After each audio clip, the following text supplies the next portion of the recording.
ГСП онлайн. Городские новости сейчас. Воскресенье, 13:50. Арена Ледового дворца. В рамках городского первенства по хоккею встречаются команды «Мастера» ОАВР и ДЮСШ СГК. Счет удается открыть спортсменам спортивной школы. Однако эта шайба стала их единственной за сегодня.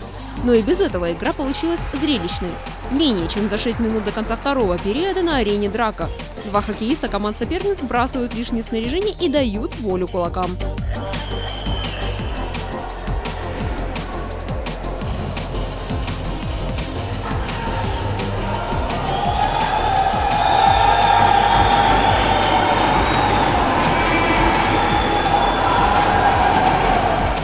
Оба наказываются дисциплинарным штрафом в виде удаления с площадки до конца матча. Но это нисколько не повлияло на ход игры. За второй и третий период по одной шайбе забросили игроки команды ОАВР Данил Жуков и Андрей Карташ.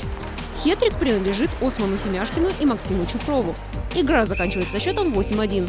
ОАВР в очередной раз взял верх.